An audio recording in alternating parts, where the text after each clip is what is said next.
A quick warning, there are curse words that are unbeeped in today's episode of the show. If you prefer a beeped version, you can find that at our website, thisamericanlife.org. Kasey's autistic, and she says it's puzzling, neurotypical people, and how much they lie. And she's not alone. Yeah, in our support groups, that issue comes up a lot. For some people, it's very puzzling and they just don't understand the concept. And especially because so often lies are just completely transparent. She gave me this example. When she worked in HR, they caught this guy who was having an inappropriate relationship with his administrative assistant. A naked picture of her was on his work computer. And still, he denied it. Kept lying. It's just baffling to me. It's just, it's inexplicable. I don't understand the continuing in the lie. And I don't understand why they haven't learned at an earlier point that it's not productive, that this is not an effective tool for you. Looking around on Reddit, we found a lot of autistic people writing about this exact thing. Here's somebody who posted saying, I recently realized that a lot of things I'd always categorized as lies are not seen that way by NT people, neurotypical people. Like, they say it knowing it isn't literally true, but they don't think of it as a lie because they don't expect others to believe it. For example, here's some things that I always thought were weird, inexplicable lies. And then there's a list. It was great to see you. Let's do this again soon. I hope you have a great holiday. You are so funny. I love your hairdo. Where did you buy that dress? I need to get one too. Oh, wow, that's very interesting. See you later. They continue. I've decided to start translating a lot of NT chatter from its literal meaning into a simple form of, hello, I want you to see me as friendly, so I am making friendly noises. Yes. Do you relate? I do. You know, the white lies and the polite fictions and the pleasantries that go along with small talk. A lot of autistic people really do perceive that as lying. Yeah. For me, I recognize that it's a cultural structure rather than an intent to deceive. And does that make it any better? Absolutely. She remembers when she realized just how widespread lying is for neurotypical people.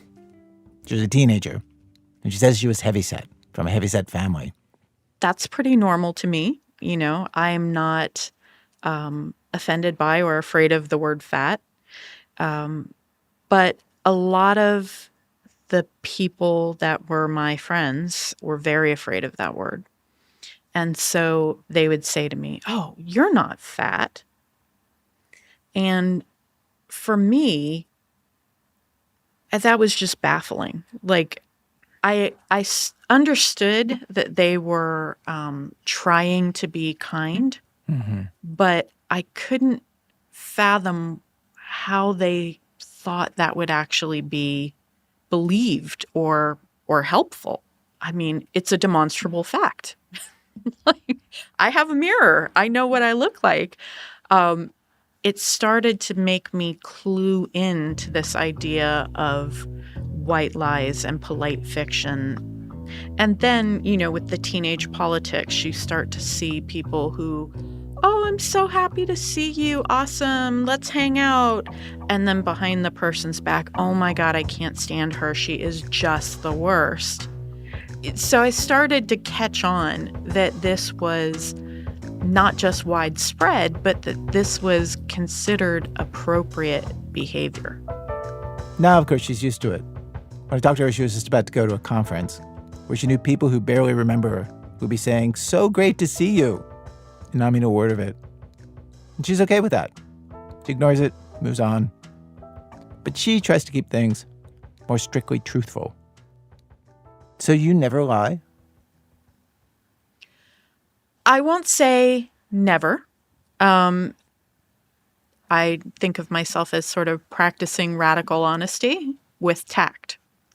So I do my best to tell the truth in all circumstances. I have to say, if that's your philosophy, I find it so interesting to think about what are the very few examples where you do let yourself lie, where you feel like that's the right thing to do. What are those? So From a moral and scriptural basis, one is justified to lie to protect others from individuals who mean to do them harm. So, for example, there was someone in my life who was in a domestic violence situation, and I helped her to get to a safe place. And when her husband called, I said, I have no idea where she is. Mm-hmm. It's quite simply a lie, but it is a lie that is fully justified because it is information to which he is not entitled for the protection of life and limb of myself or another person. That is obviously a very hard example to argue against. She told me another one where her dog pooped all over her car and she was late to a meeting. And when she got there, she did not tell the truth about why. She didn't want to gross anybody out. Also, none of their business. Otherwise, she almost always picks honesty. When kids picked on her nieces about their weight, they came to her crying and asked, "Am I fat?" And she says it was really hard not to say the kinds of lies that people said to her when she was their age. But she didn't. She said, "Let's talk about your body and being fat. Is there something wrong with being fat?" Honesty, she says, is the only way to vulnerability and intimacy, which, of course. I was very curious how she does not lie at work. I definitely do most of my lying on the job. Not here on the air, of course, where everything I say is deeply, thoroughly fact-checked. But just around the office, just white lies. I don't understand how you get by without a little pretending now and then in a workplace. I don't actually understand how you would get things done. Kasey has none of that. Okay, let me ask you about a lie that I tell all the time at work. Okay? At the end of pretty much any interview I ever do, I thank the person and I tell them how great they were, even if they were not great, even if they were not good talkers, even if they were not able to describe the thing that we'd hoped that they would describe. That is what I say, because it seems to me to be such a vulnerable thing to ask people to come and talk in an interview and they don't know how it's going to go, and it's just kind of a nerve-wracking thing, that it seems just kind to say you did a good job. I think that most of the time, if the person you're speaking to didn't do well, that they're going to know it. And so the polite fiction is not going to reassure them. So what is the honest thing you could say in that situation? The honest thing is, coming to do this, to have these conversations and be open and vulnerable is a big thing. And I really appreciate that you did it and that you made the effort. Thank you for that. That's honest. I have to say that's really good. Thank you. It's honest and it acknowledges them. I wasn't expecting you to really say something so actually useful. I'll do you the favor of being honest about that. I appreciate it.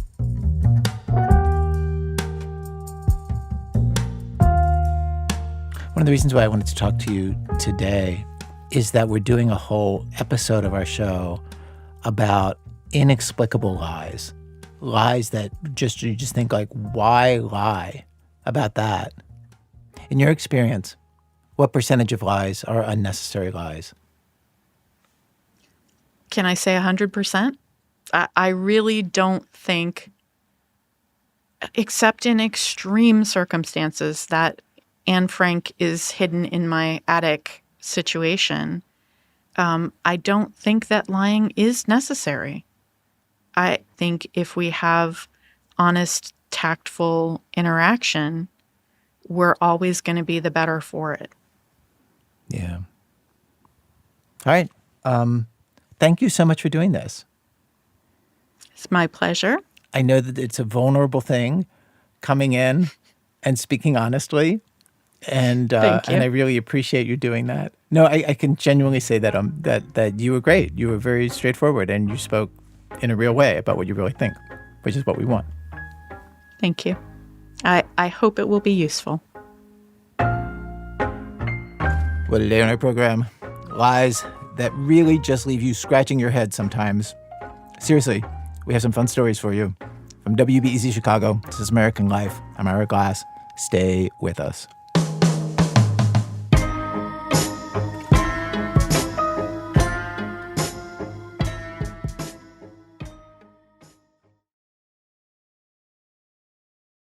It's This American Life, Act 1, the real L word. Okay, so to kick things off today, we're going to revisit some recent historical events. I think that's all I'm going to say for now. Dana Chivvis, tell us what happened. Liz Flock was just starting out as a reporter in 2011, living in D.C., working at the Washington Post. This was the golden age of blogging and social media. Instagram was just a year old, basically a toddler. Twitter was 5. And news outlets realized they could use these blossoming tools of the internet to do a hybrid version of reporting. They called it the breaking news blog. Liz was a reporter at the Washington Post's breaking news blog. Called Blog Post. Very original. Very original. And what was happening at that time was the Arab Spring. So I was writing about protests in countries all over the Middle East every day for months on end. The job was a combination of actual reporting and aggregation, basically reading other reporters' stories and various social media accounts and repackaging it all. I was doing a similar job around this time at AOL News. Our blog was called Surge Desk because we were supposed to create a surge of traffic for the website. Only I worked at AOL News, not the Washington Post. So I was reporting on Groundhog Day in Staten Island and writing posts about how solar flares are kind of like the sun is farting. Liz was writing about the Arab Spring. And I was writing about all these really complicated topics, and I was really scared every day writing about them. Scared of what? Just at the responsibility that I had, the tremendous responsibility to write accurately and quickly about all of these really important subjects. Yeah. And it's just you and one editor, is that right? Yeah, it was me and my editor, Melissa, and we're actually the number one traffic driver for the Washington Post for a while. So we would get about 3 million page views a month, and we were encouraged to keep that up. So we posted as much as we could. To keep up with all this from her desk in D.C., she followed a bunch of social media accounts and blogs. The Arab Spring, you might remember, was one of the first big social movements to use these online tools to organize. Rightly or wrongly, it was called the Facebook Revolution.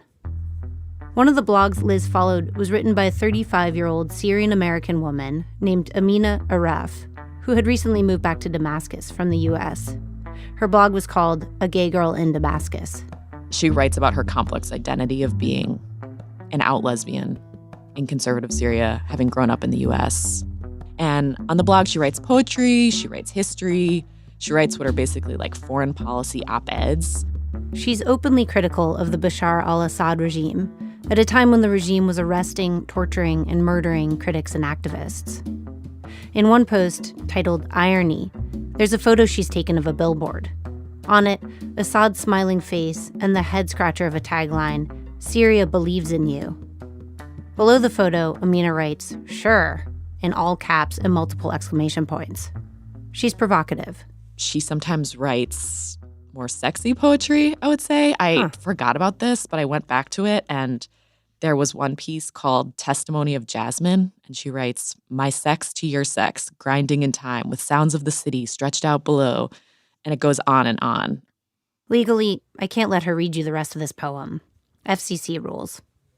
So, a young, pretty Syrian-American lesbian taunting the brutal Assad regime. It's not much surprise when the secret police show up at her house one day.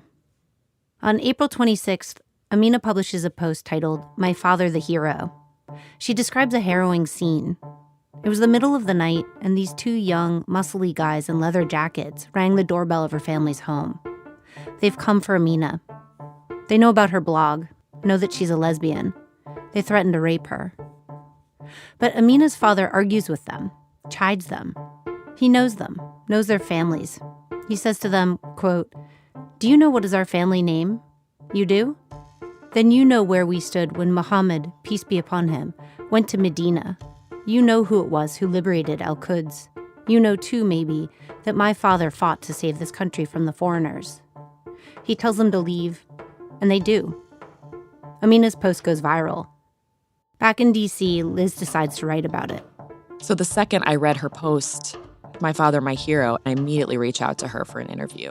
I mean, we were interviewing lots of activists, but she's like the dream interview because she's so interesting. Amina emails her back, and the next day, Liz publishes a post. Syria blogger says she faced arrest but remains defiant. In the article, Amina tells Liz, quote, "If we want to live in a free country, we need to start acting as though we live in a free country."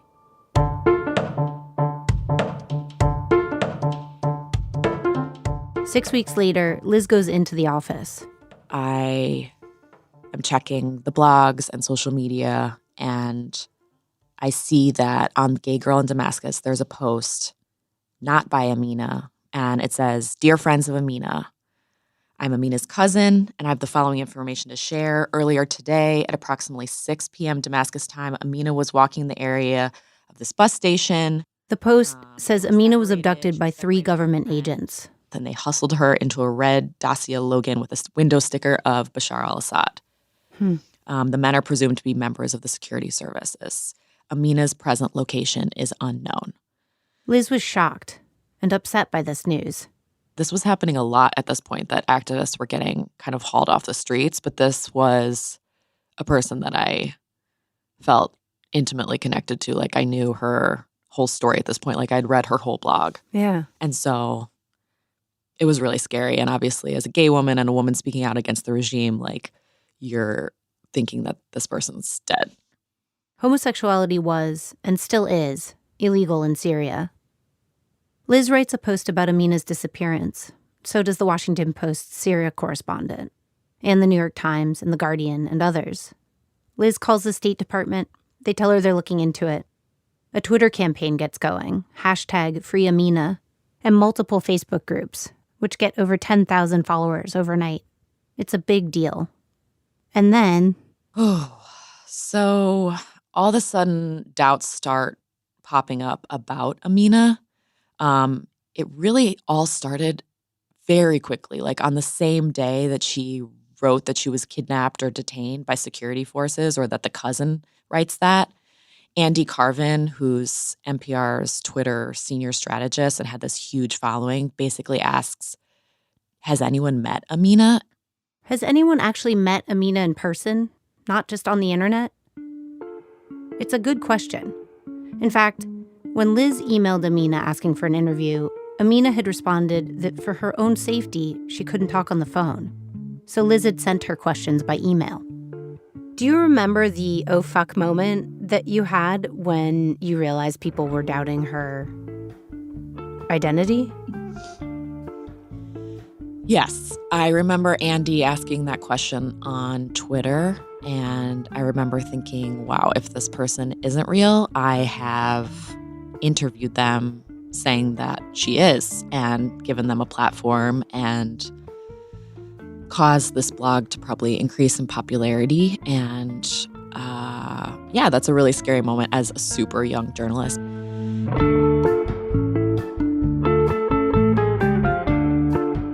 don't know if you remember this New Yorker cartoon from 1993 where it says on the internet, "No one knows you're a dog," and it has this dog at the computer. So obviously people were thinking about this all the way back to the 90s, but I know I wasn't. Like, it's not that I was trusting everything I read online, but I think I just didn't expect this gay Syrian woman activist who was blogging like a lot of other Syrian activists that were all totally legitimate to be someone so different. And yeah, I mean, as the story progressed, it got creepier and creepier. The Wall Street Journal reported that the photo of Amina on a gay girl in Damascus was actually a photo of a woman named Jelena Lecic, who was of Croatian descent and was living in London at the time. So Liz and her editor, Melissa Bell, start trying to figure out who Amina actually is. They look up the IP address of the Gay Girl blog. It leads back to Scotland, to the University of Edinburgh. And they get a mailing address for Amina from one of her online friends. It's a house in Georgia, the state, not the country, owned by an American couple who are studying in Scotland. They narrow in on the wife, a woman named Britta. Britta was studying Syrian economic development. She had written about Syria for a Quaker group that she was the head of, and she had even posted photos of her visiting Syria with her husband. And she had posted this photo on the photo website Picasa, showing a billboard of a smiling Syrian president, Bashar al-Assad, with the slogan, "Syria believes in you." Syria believes in you. It's the same photo from Amina's blog post titled Irony. I mean, it's not a photo that exists like thousands of times on the internet. It is only in these two places. And we're like, oh my God, this is the exact same photo. That's a smoking gun. Like, you never get that clear of an answer. Totally. Yeah. Totally. So they got to call Britta, but they can't find Britta's phone number. But they do find Britta's mom's phone number. They call her up. We explained the whole situation to her. I remember thinking, this is so bizarre. Like, I'm sorry, but I think that your daughter is this person posting on this blog, pretending to be a lesbian woman in Syria. And to her credit, she was not like, please leave me alone. Yeah. She basically said, wow, this is so interesting. And I don't think it's Britta. I think it's Tom. Tom, Britta's husband, Tom McMaster. And she was like, he's so involved emotionally with Syria. He, his interest has evolved from there. And she even said, Britta complains about him spending his whole day on the computer. Aha, one of those husbands. What they learned about Tom. He's 40 years old, a Middle East fanatic, obsessed with the Israeli-Palestine conflict. He's getting his master's degree at the University of Edinburgh. There's more. We find that Tom's cat is named Muammar J. Gaddafi, which is basically the Libyan leader Muammar Gaddafi's name. It's just getting like ridiculous at this point, to be honest. And then we find one more thing, and that is we find that Amina gave a 5-star review to Tom's ESL school that he has in Atlanta. I know. And this is when it starts to just feel like, oh my God, this guy is absurd. So as Amina writes, great school, great teachers. This is probably the best value for anyone who wants to learn English in Atlanta. Oh, God. Okay, one last important detail about Tom's extracurricular activities.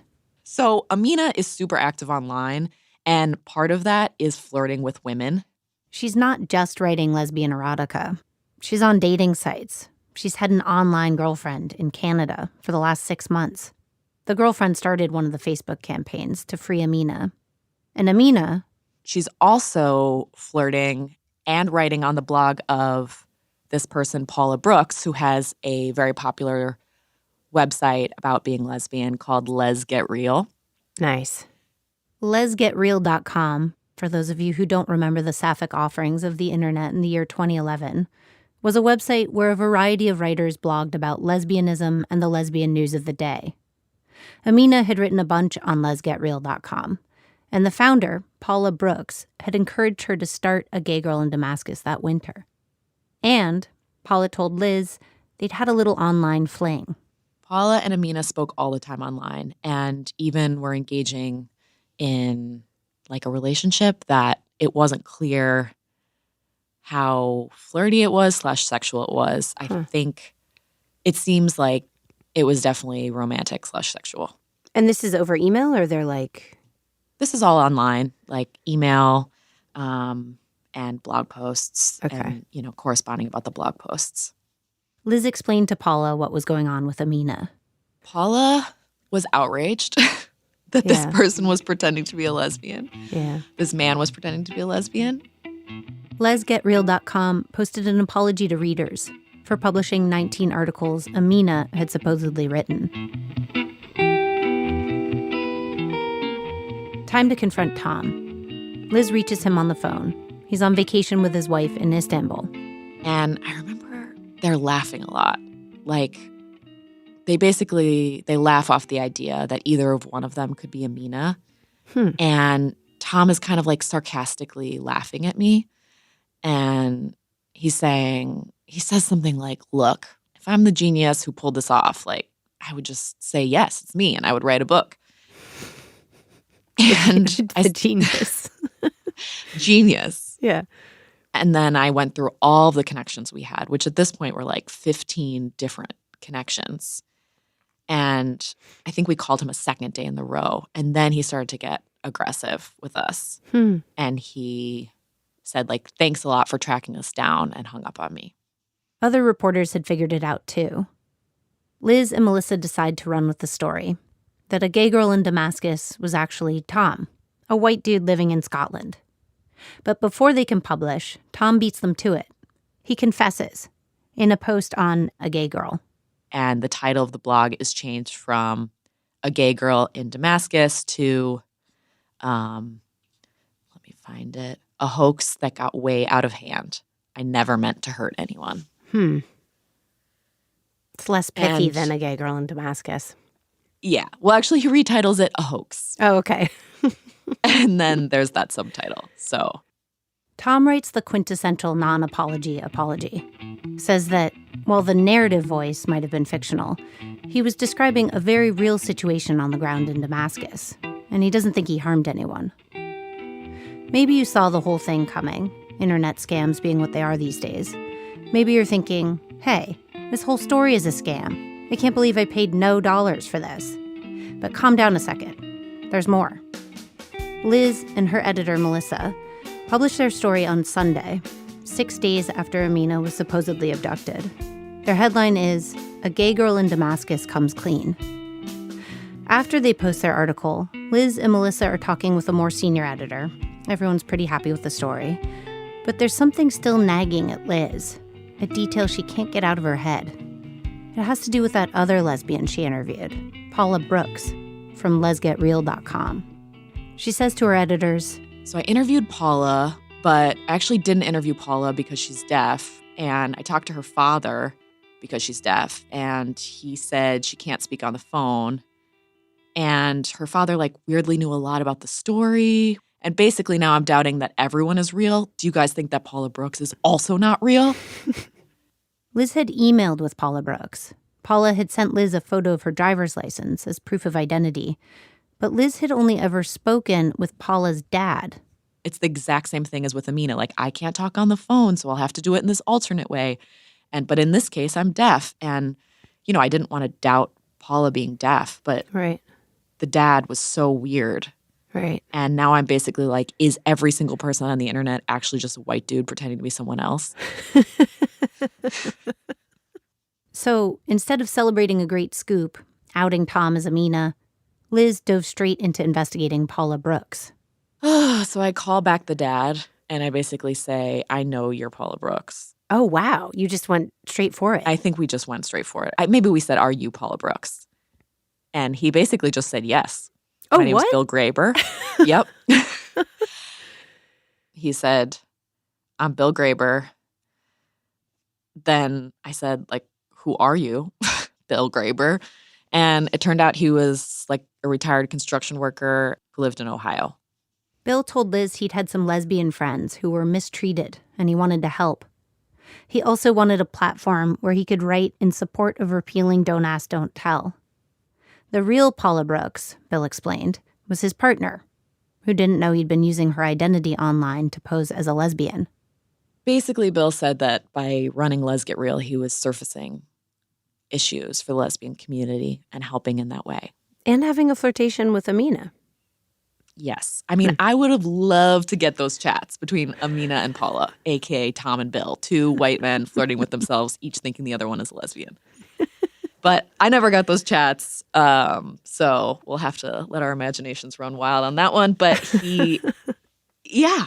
And Bill, you know what's funny? I still remember this. I was like, Bill, how does it feel to know that you were flirting with another dude thinking it was a lesbian? And he was definitely like put off by that. And he said this thing to me. He was just like, it was a major sock puppet hoax, crash into another major sock puppet hoax. For the uninitiated, a sock puppet hoax is when someone uses a false identity online. The day after they published their story about Tom being Amina, Liz and Melissa published another one with the headline, Paula Brooks, editor of Les Get Real, also a man. I mean, to the point. That's really, at this point, you can tell by how plugged in everyone is because we don't even need to explain more than that because everyone knows what's going on and is like glued to their computers. I mean, some people and Syrian activists in particular were like really upset by the whole situation, especially about Gay Girl in Damascus because it was taking like needed, it was like Boy Who Cried Wolf situation, which is like who's going to trust Syrian activists posting about this after this situation. By the time Tom's little lie had rolled all the way downhill, it was a pretty sizable lie, with real-world consequences. The Syrian government used it to suggest that everyone in the West was lying about the Assad regime's murderous tactics against activists and bloggers. They used it to suggest that gay people in Syria were really just agents of the West.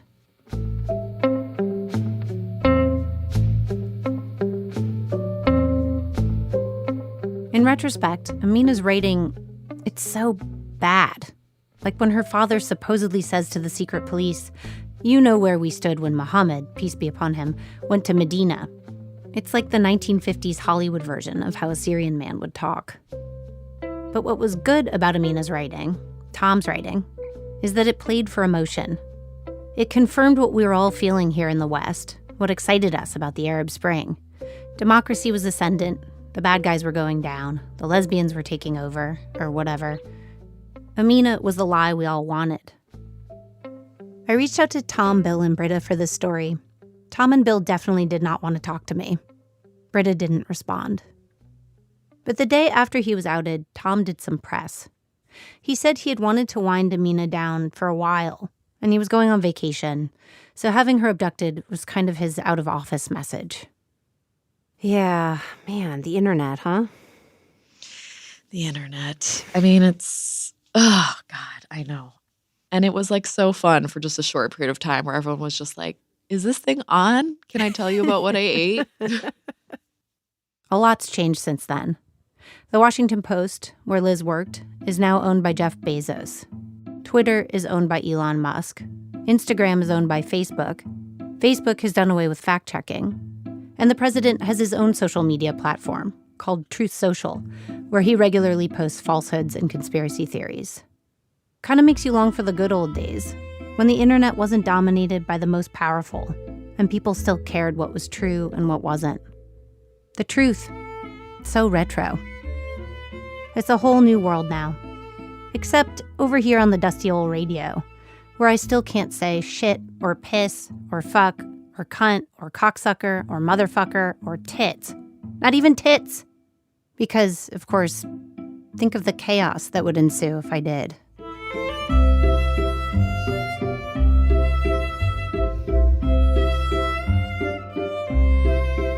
Dana Chivvis is a reporter on our program. Liz Flock is still a reporter, but now she spent years reporting her stories. Her latest book, The Furies, which she traveled to Syria multiple times for, is out in paperback. Coming up, an American dad makes an impassioned argument for more unnecessary lies. Also, Masha Gessen. That's in a minute from Chicago Public Radio when our program continues. This American Life from Ira Glass. Today's show, that's a weird thing to lie about. We have stories today of unnecessary lies, outrageous lies that make you wonder why lie about that in the first place. We've arrived at Act 2 of our program. Act 2, bully pulpit. There's a particular kind of lie that somebody who's been on our show a few times, Masha Gessen, wrote about a few years ago. And when I read what they wrote, I realized, like, oh, I had not thought about this as a specific way that a person can lie that is, like, different from all the other ways a person can lie. It's a kind of lie that President Trump does a lot. He kicked off his presidency with one of these lies. In the very first minutes, on the very first day of his very first term, you may remember that he insisted that the crowds at his inauguration were bigger than they were, even though photos clearly showed that he was wrong. But he also lied about the weather because it was rainy and, the cameras panned to all these former presidents. And Trump claimed that when he started to speak, the sun came out and the clouds parted, as though God herself were on his side. And it was an easily checkable story. It was definitely not true. In fact, for anybody who had watched the inauguration, which was a lot of us, like, it was just right there. We had just seen it. And then he emerges from this and says, that's something entirely different than we saw with our lying eyes. Let me ask you to read, you write about this very enjoyably. Let me ask you to read this passage. I'm going to hand you a copy. Let's start here and continue up here. We'll skip this little bit and then we'll keep going. Okay. Lies can serve a number of functions. People lie to deflect, to avoid embarrassment or evade punishment by creating doubt, to escape confrontation or lighten the blow, to make themselves appear better, to get others to do or give something, and even to entertain. However unskilled a person may be at lying, they usually hope that the lie will be convincing. Executives want shareholders to think that they have devised a foolproof path to profits. Defendants want juries to believe that there is a chance that someone else committed the crime. People in relationships want their partners to think that they have never even considered cheating. Guests want the host to think that they like their fish overcooked. These lies can be annoying or amusing, but they're surmountable. They collapse in the face of facts. The Trumpian lie is different. It is the power lie, or the bully lie. It is the lie of the bigger kid who took your hat and is wearing it, while denying that he took it. There's no defense against this lie because the point of the lie is to assert power, to show I can say what I want when I want to. The power lie conjures a different reality that demands that you choose between your experience and the bully's demands. Are you going to insist that you're wet from the rain, or give in and say that the sun is shining?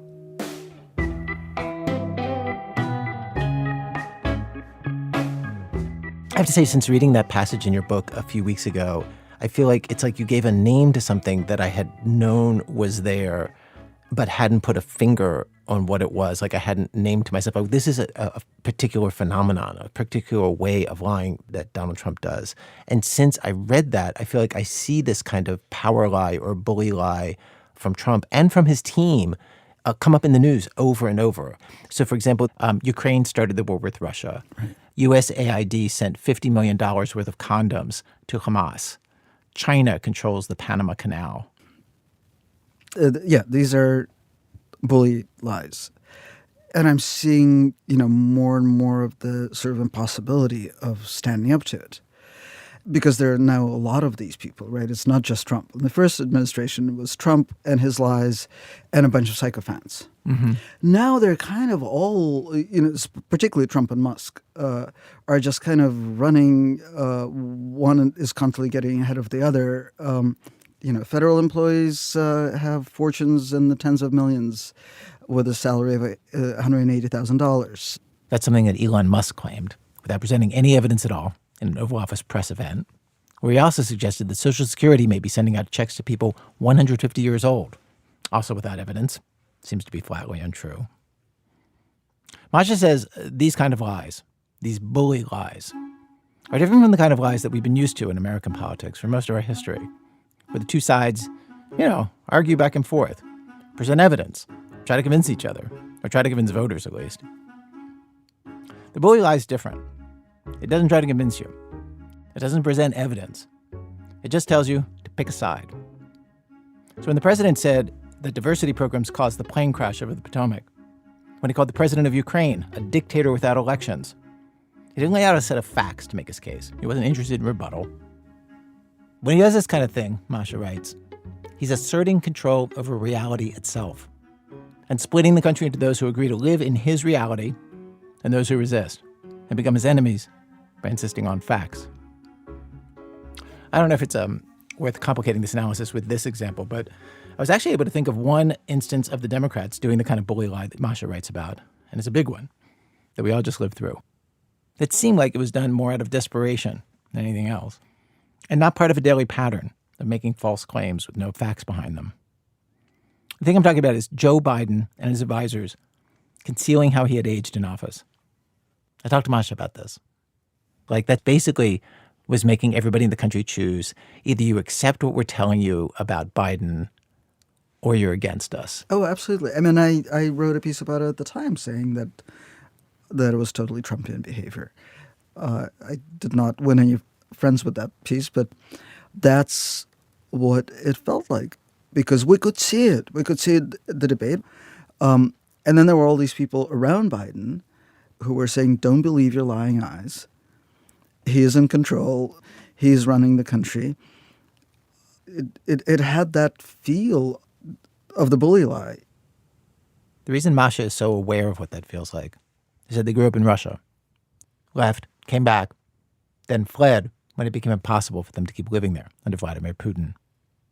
Masha says the bully lie is significant because it's not a traditional part of American politics, but it is a very standard tactic of authoritarian leaders around the world and in history. Masha's actually written and reported a ton about this. They wrote a book about Putin and another one about Russia's recent turn to totalitarianism.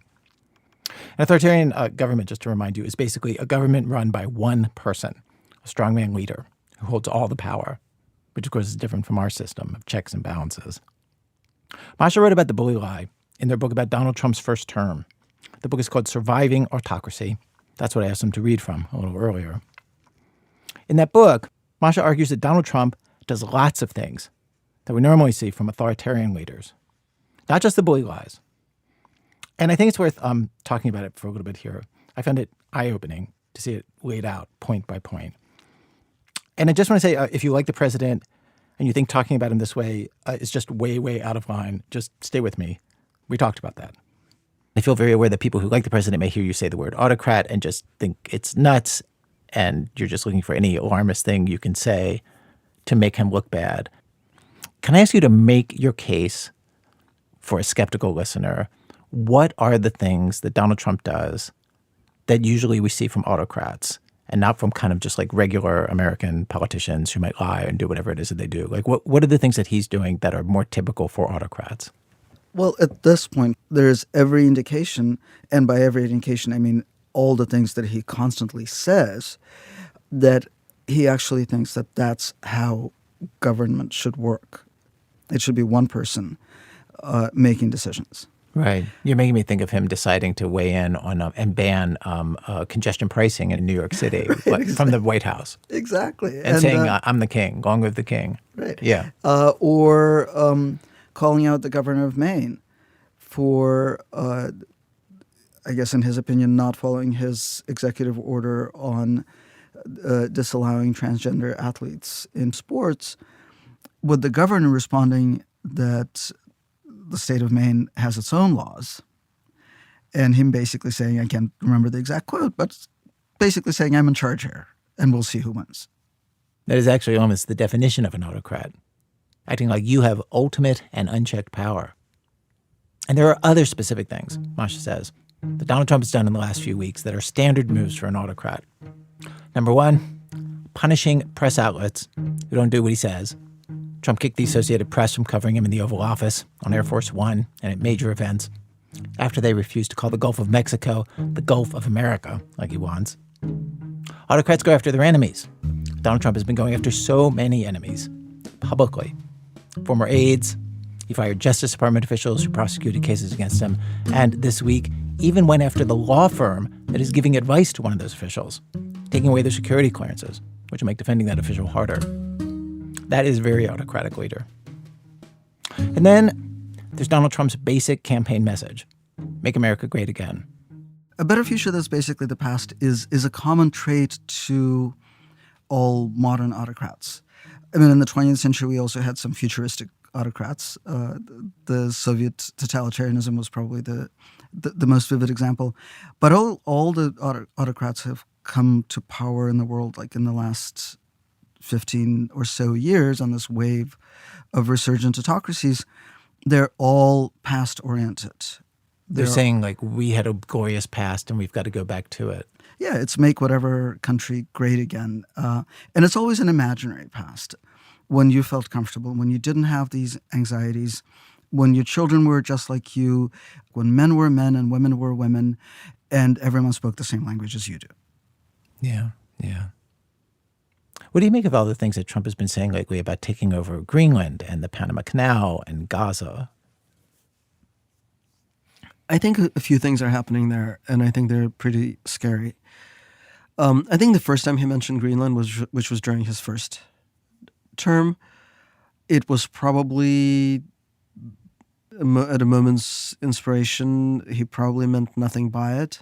Just like out loud trolling, I'll say a noisy thing, it'll get a headline, and who cares? Exactly, which is very much What he does all the time. Yeah. One thing about Trump, though, is that he's very sensitive to being heard. Greenland was heard. And because Greenland was heard, it became a kind of a day fix.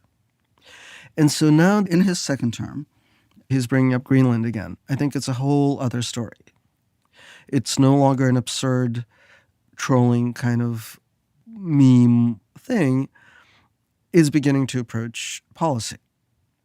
Yeah. And I think that the way that he is also throwing around the Panama Canal and the Gulf of America, of course he's doing this because totalitarian leaders have to promise expansion.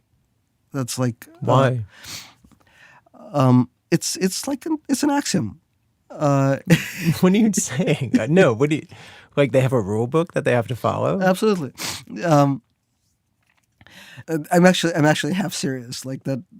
There's just you are serious. Like there are certain things that they do. Like for example, they pick some group in society to be these are the people who we hate, who are ruining things for the rest of us. That's one thing they do. Exactly. And then another thing is that they call to some sort of golden age. Yeah, that they're going to recreate in the future.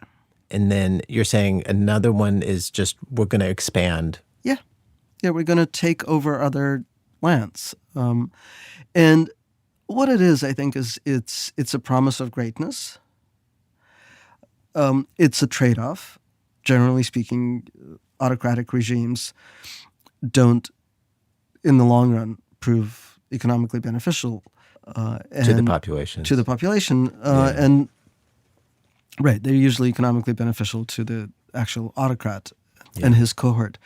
And you will not necessarily be personally better off.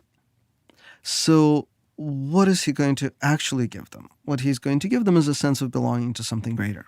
And the something greater is a country that's expanding its borders? Yeah, the greatest country in the world that is expanding its borders.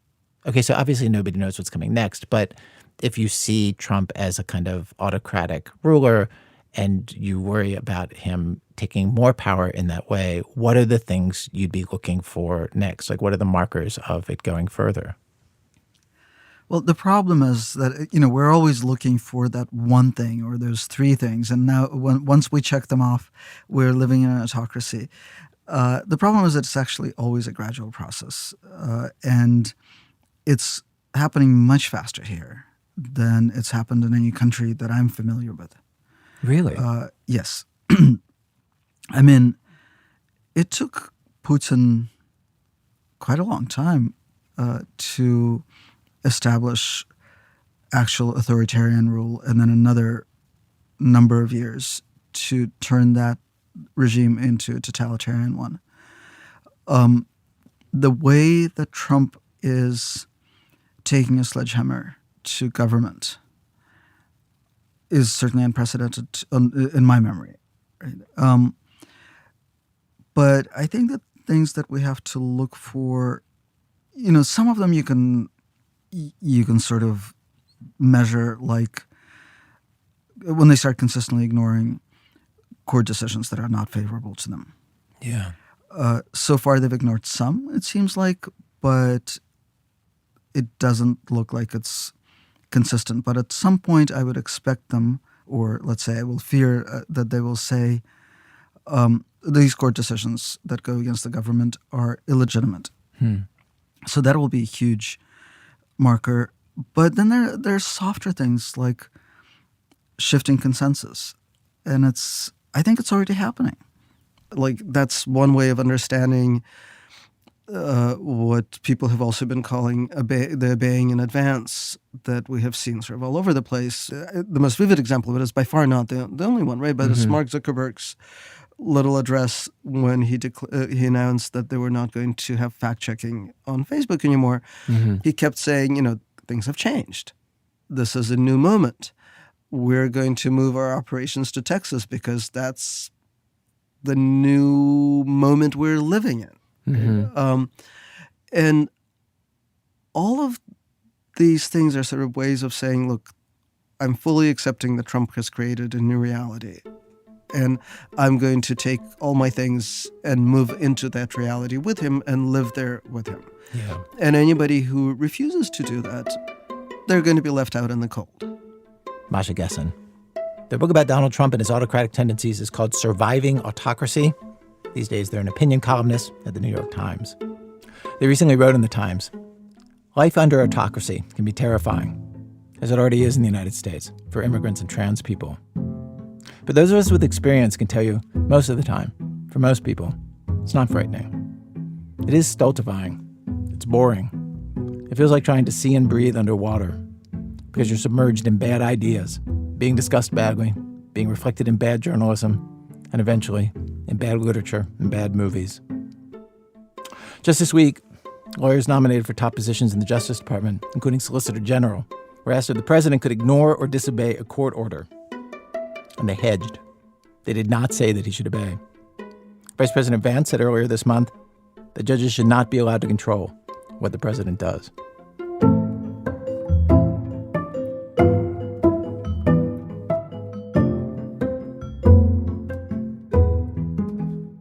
Act 3, in defense of unnecessary lies. Well, it's been nearly a whole hour talking about far-fetched lies that do not seem to make the world a better place at all. Our tone, I'll admit, has been skeptical, sometimes incredulous. In this act, we turn that around. I present one of our coworkers here at the radio show, Ike Sriskandarajah. Sometimes, in my own life, just for fun, I'll make up something and tell people. Here's one from years ago. You remember Karl Rove, the guy who helped get George W. Bush elected to be governor and then president? I told my friend Charles that this man, well into his 60s, was really only 36. He just looked old. I guess I like the world where things aren't quite as they appear, and the people running the show are more like children in grown-up suits. And Charles, he went with it. So hard that years later he came back and told me he'd told dozens of people before catching the lie. Which, to be honest, made me feel great and enjoy the lie even more. That strangers I never met got to step into this funny little warped reality. But sometimes, these lies of amusement don't work out so well. Like, for instance, when my dad came to visit me years ago and was staying over in my small apartment, he noticed a diploma on my desk, ordaining me as a minister. I still remember that very well. It was a certificate, some kind of certification. My dad. My first impression was you had changed the religion from Hinduism to some other unknown cult.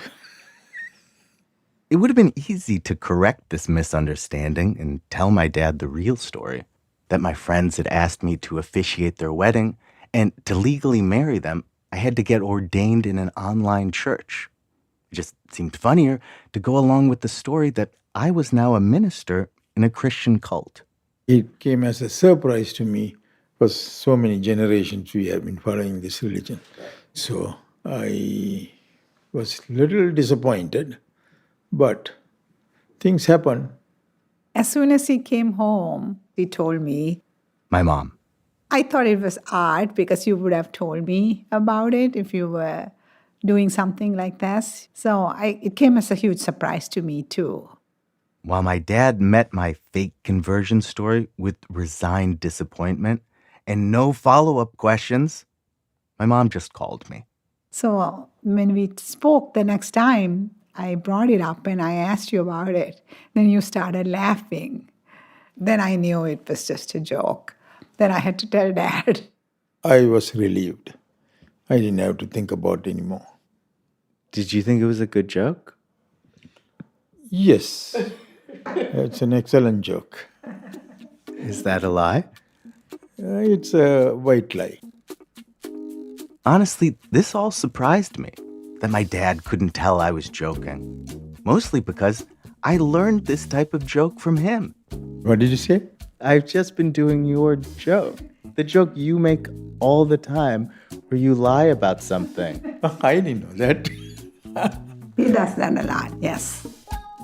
My dad tells people he came to America by going through a tunnel under the wall. Other times, it's a boat.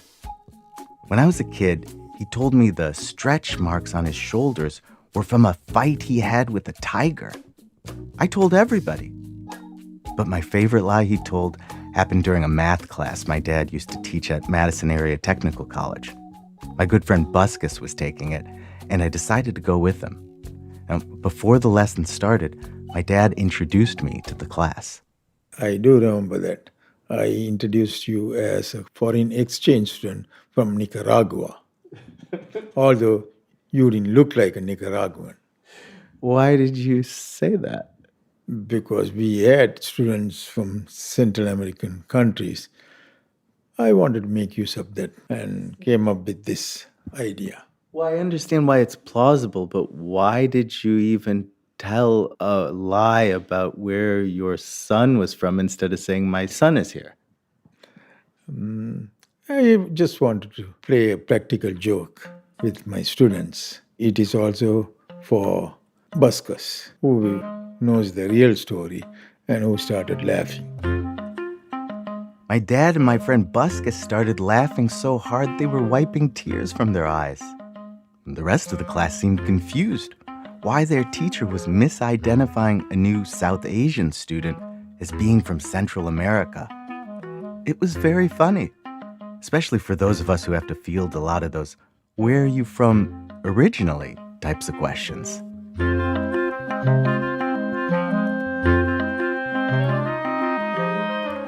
Anyone carefully observing my dad might notice he has a tell, a quick eyebrow raise, and a big grin.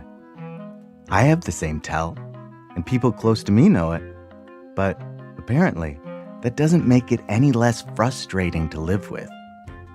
Early in our relationship, my now wife Emma told me it was driving her crazy. She didn't want to look over her shoulder to check for my tell or second guess everything I was telling her. Like, do you really want to go to an info session on a timeshare in Juarez? Or what do you mean the president says he will raise the black flag of ISIS over the White House? She told me to stop. Neither of us remember the exact lie that drove her over the top, but she remembers the feeling very clearly.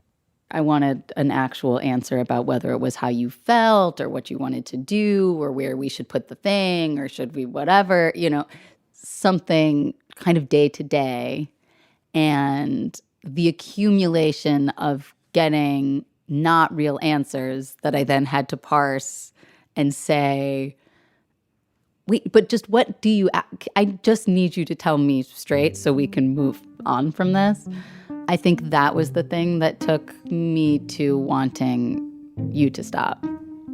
Emma compared it to this thing I did when I was 26 and had just moved into my own apartment, when I used to use my kitchen drawers for non-kitchen items, which is not exactly a lie, but felt like waking up on the set of a surrealist play.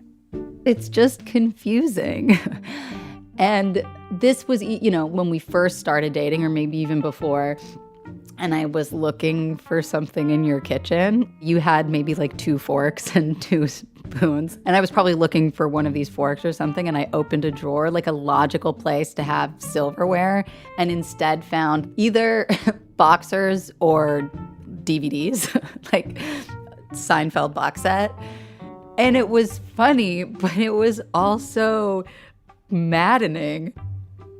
Emma didn't want to live in Wonderland. It's too crazy, too hard to find the forks. If we were going to make plans together for the rest of our lives, she wanted straight answers. So I stopped lying to her.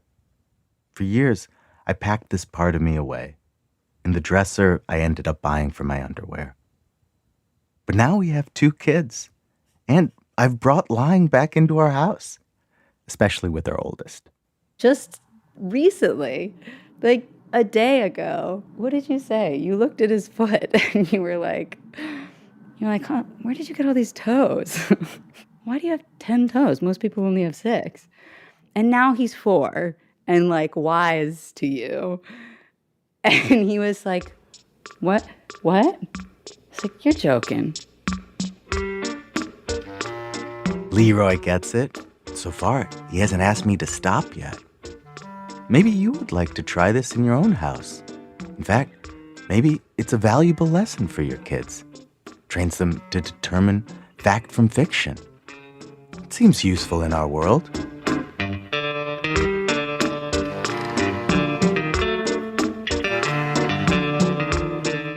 Ike Sriskandarajah is one of the producers of our show.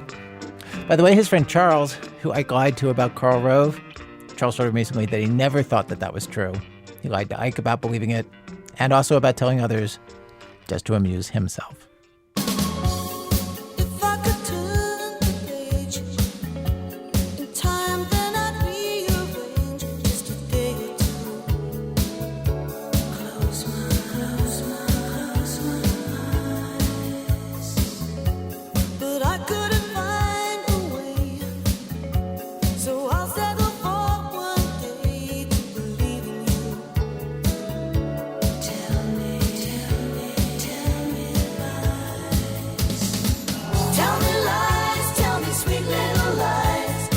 Our program was produced today by Diane Wu. The people who put together today's show include Jendai Bonds, Michael Kamate, Angela Gervasi, Catherine Raimondo, Stone Nelson, Nadia Raymond, Ryan Rummery, Lily Sullivan, Francis Swanson, Christopher Swatala, and Julie Whitaker. Our managing editor is Sarah Abdurrahman. Our senior editor is David Kestenbaum. Our executive editor is Emmanuel Berry. Special thanks today to Andy Carvin, Anna Starcheski, Annika Hada, Natasha Nelson, Ira Kramer, Eric Garcia, and Matt Miller. Our website, thisamericanlife.org. I know you. You're living your life, doing stuff. You need something to listen to. What are you going to listen to? Go to our website. You can stream our archive of over 800 episodes for absolutely free. That is still happening. Again, thisamericanlife.org. This American Life is delivered to public radio stations by PRX, the Public Radio Exchange. Thanks as always to our program's co-founder, Mr. Torrey Malatia. Have you heard he is doing a one-man show based on the children's book, The Very Hungry Caterpillar? It opens this way. Is this thing on? Can I tell you about what I ate? I'm Ira Glass. Back next week with more stories of This American Life.